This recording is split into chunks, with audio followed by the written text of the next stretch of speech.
Hello friends, कैसे हो आप लोग। मेरा पिछला वीडियो आप लोगों ने देखा होगा, वो पसंद आया होगा। आज हम इसी तरह से आगे का वीडियो भी सुचारू रूप से चालू करेंगे। तो आज हम पढ़ते हैं संविधान में नेहरू रिपोर्ट। उसके बाद में नेहरू रिपोर्ट हम आई, कब आई, कैसे आई, ये सब चीज़ें हम इसमें पढ़ते हैं। नेहरू रिपोर्ट देखो, संविधान की संरचना के विभिन्न चरण जो हम स्टेप बाय स्टेप पढ़ेंगे इसके अंदर। सबसे पहले आती है नेहरू रिपोर्ट। मोतीलाल नेहरू जो थे, मोतीलाल नेहरू की अध्यक्षता में रखी गई थी ये रिपोर्ट। एक लखनऊ अधिवेशन हुआ था। कब हुआ था लखनऊ अधिवेशन? 10 अगस्त 1928 को। 10 अगस्त 1928 को लखनऊ अधिवेशन हुआ। कहाँ हुआ था? लखनऊ में हुआ था। लखनऊ अधिवेशन हुआ 10 अगस्त 1928 को। किसके अध्यक्षता में? मोतीलाल नेहरू की अध्यक्षता में हुआ था ये, ठीक है, जिसको बाद में नाम दिया गया नेहरू रिपोर्ट।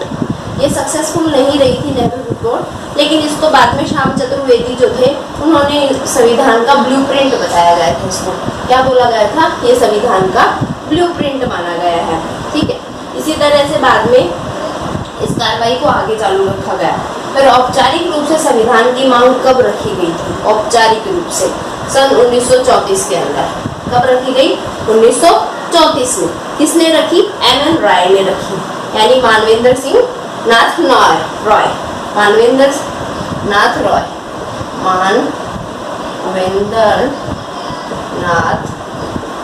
रॉय, ओके, इनके द्वारा रखी गई थी। ये किसके अध्यक्ष थे? कम्युनिस्ट पार्टी के अध्यक्ष थे। एमएन रॉय किसके अध्यक्ष थे? कम्युनिस्ट पार्टी के अध्यक्ष थे। और यही संविधान के प्रतिपादक बोले जाते हैं। संविधान सभा की जो मांग रखी गई थी औपचारिक रूप से, उसके प्रतिपादक एमएन रॉय को माना जाता है। कब उन्होंने रखी थी? 1934 के अंदर, ठीक है। ये उसके प्रतिपादक माने गए हैं। नेक्स्ट हम टर्म बाय टर्म चलेंगे। 1928 के अंदर नेहरू रिपोर्ट आई।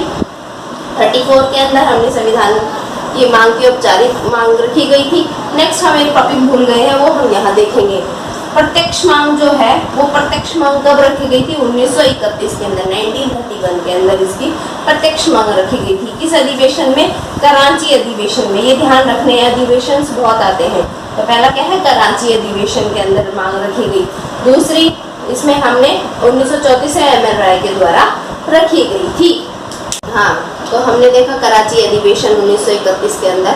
फिर आता है 1936 के अंदर फैजपुर अधिवेशन हुआ। कौन सा अधिवेशन हुआ? फैजपुर अधिवेशन। फैजपुर अधिवेशन किसकी अध्यक्षता में किया गया? जवाहरलाल नेहरू की अध्यक्षता में किया गया। उस टाइम जवाहरलाल नेहरू ने इन्हें संविधान को मूर्त रूप प्रदान करने की कोशिश की थी, ठीक है। ये याद रखना बहुत इंपॉर्टेंट है। ये 1936 का अधिवेशन फैजपुर अधिवेशन कहा जाता है। जो उसकी अध्यक्षता कौन करते हैं? जवाहरलाल नेहरू, जिन्होंने संविधान की मांग को मूल रूप प्रदान किया था। फिर आता है प्रत्यक्ष रूप से इसकी मांग कब रखी गई थी? तो अप्रत्यक्ष रूप से इसकी मांग जो थी वो 8 अगस्त 1940 को रखी गई। 1936 से बाद में डायरेक्ट कहाँ आते हैं? 1940 में, 8 अगस्त 1940 को, जिसको कि अगस्त में रखा गया, इसलिए इसको क्या रखा, नाम दिया गया? अगस्त प्रस्ताव भी नाम दिया गया। अगस्त प्रस्ताव, जिसको बाद में ब्रिटिश सरकार के द्वारा लॉर्ड लिथिंगो ने स्वीकार कर लिया था। यानी अप्रत्यक्ष रूप से इसकी मांग को स्वीकारा गया था। कब स्वीकारा गया था? 8 अगस्त 1940 को, अगस्त प्रस्ताव के अंदर, ठीक है, ये समझ में। फिर आते हैं 22 मार्च 1942, उसके 2 वर्ष बाद में ही। ये देखो 22 मार्च 1942 को क्या आया? भारत में क्रिप्स मिशन आया। स्पष्ट, उसमें इसकी स्पष्ट जानकारी लेने के लिए उसकी घोषणा की गई भारत ब्रिटिश सरकार के द्वारा। और इस घोषणा को पत्र के अंदर उन्होंने कहा कि भारतीय संविधान को प्रत्यक्ष रूप से मूर्त रूप दिया जाएगा, ठीक है। तो ये फिर आता है क्रिप्स मिशन। कब आया क्रिप्स मिशन? 22 मार्च 1942 को। हम इसको 22 मार्च 1942 क्रिप्स मिशन को पूरा डिटेल से पढ़े हुए, कौन कौन आया, किस किस के साथ में यहाँ पर बैठकें की। सबसे इम्पोर्टेंट है हमारा, आपको ध्यान रखना है, क्रिप्स मिशन कब आया? 22 मार्च 1942 को। 22 मार्च 1942, 2 वर्ष बाद में। और इसके जो ब्रिटिश प्रधानमंत्री थे, कौन थे उस टाइम? 1942 के अंदर ब्रिटिश प्रधानमंत्री थे। कौन थे? ब्रिटिश प्रधानमंत्री, ये थे ब्रिटिश प्रधानमंत्री। ब्रिटिश प्रधानमंत्री कौन थे? विंस्टन चर्चिल, विंस्टन चर्चिल थे, उन्होंने अपना एक अधिकारी यहाँ पर भारत भेजा, सर स्टैफोर्ड क्रिप्स को, जिसके नाम से ही ये मिशन चलता है, क्रिप्स मिशन। किसको भेजा? भारत। किसको भेजा? ये भारत आए। कौन आए? स्टैफोर्ड क्रिप्स आए, भारत आए 1942 के अंदर, 22 मार्च 1942 के अंदर स्टैफोर्ड क्रिप्स, जिसका लोगों ने बहुत विरोध किया। सबसे पहले तो कांग्रेस और मुस्लिम समुदाय ने क्या किया? इसका विरोध किया। उस समय गांधी जी थे, गांधी जी ने बताया कि ये तो तिथि का चेक है, ये अनारक्षित लेख है जिसको हम नहीं मानते।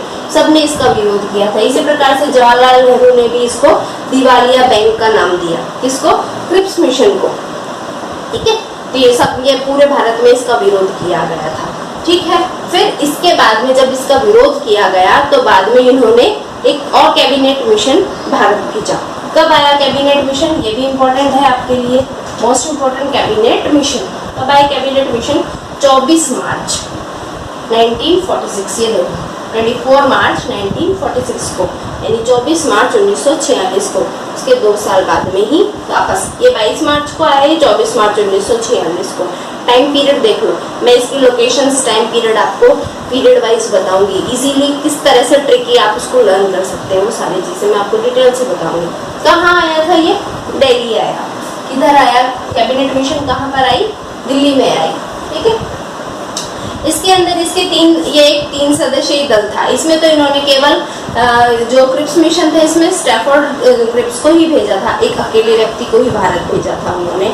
लेकिन कैबिनेट मिशन के अंदर 3 सदस्यीय दल आया था, 3 सदस्यीय दल आया। उसको हम ट्रिकी से, कौन कौन थे उसके अंदर? Number 1 A V Alexander, number 2 Lord Patrick Lawrence और नंबर 3 सर स्टैफोर्ड क्रिप्स। ये 3 व्यक्ति वहां से आए थे। ठीक है, तो एवी ये पूछा जाता है कि कौन कौन सा उसका मंत्री था, क्या था, ये सारी चीजें सुनो।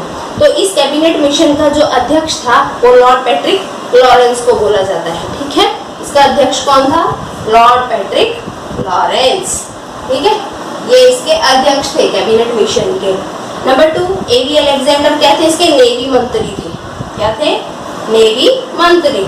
और सर स्टैफोर्ड क्रिप्स जो थे वो व्यापार मंत्री थे, व्यापारिक समझौते करते थे। ये इसी तरह से इसको ट्रिक से हम समझ सकते हैं। एलक, क्या नाम देंगे? एलक, A for Alexander, L for Lord Patrick Lawrence और K for Cripps. Okay, so easy, एलक। फिर इस रिपोर्ट से कैबिनेट मिशन जो हमने पढ़ा उसके अंदर उसकी रिपोर्ट आई बाद में। रिपोर्ट कब आई? 16 मई 1946 को उसकी रिपोर्ट आई थी। ठीक है, तो 16 मई 1946 को जब उसकी रिपोर्ट आई तो भारत के अंदर उसको मूर्त रूप दिया गया, यानी सभी ने उस प्रस्ताव को मान लिया। तो इसी के साथ ही भारत के अंदर संविधान सभा के प्रारूप समिति का प्रस्ताव पारित होने लगा धीरे धीरे। तो इसमें उन्होंने भारत के अंदर संविधान के अंदर बनाने के लिए उन्होंने सदस्यों का चुनाव किया। 389 सदस्य लिए भारत से। ठीक है, 389 सदस्यों का चुनाव किया गया। कैसे किया गया? प्रत्येक 10 लाख की जनसंख्या पर एक प्रतिनिधि का चुनाव रखा गया। कितने प्रतिनिधि रखा गया? ओनली 1, एक प्रतिनिधि रखा गया। कितनी जनसंख्या पर? 10 लाख। 10 लाख अगर जनसंख्या होती है तो उस पर एक प्रतिनिधि चुना गया था। उसको 3 भागों में इन्होंने विभाजित किया, 3 भाग बनाए थे। ठीक है, पहला प्रांतीय विधानमंडलों से निर्वाचित, दूसरा देशी रियासतों से और तीसरा चीफ कमिश्नरी से। तो पहला उन्होंने 292 सदस्यों का उन्होंने पहले चयन किया। वो प्रांतीय विधानमंडलों से निर्वाचित थे, ये निर्वाचित होके आए थे। उनके जो प्रांत थे, प्रांत से 10 लाख की जो भी है उनमें जनसंख्या में से वो जो निकल के आएगा एक प्रतिनिधि, तो वो निर्वाचित प्रतिनिधि निकल कर आए। तो कितने थे? 292। कितने थे? 292। कितने प्रतिनिधि आए? 292। फिर दूसरा आता है 93 कहाँ? देशी रियासतों से, जैसे राजस्थान के अंदर देशी रियासतें थी और भी देशी रियासतें थी, उनसे 93 व्यक्ति निकल कर आए। कितने आए? 93। और 4 रखे गए चीफ कमिश्नरी से, यूनियन टेरिटरी, जिसको हम CCR भी बोला जाता है। CCR या यूनियन टेरिटरीज, केंद्र शासित प्रदेश, इसमें से 4 निकाले गए थे। समझ में?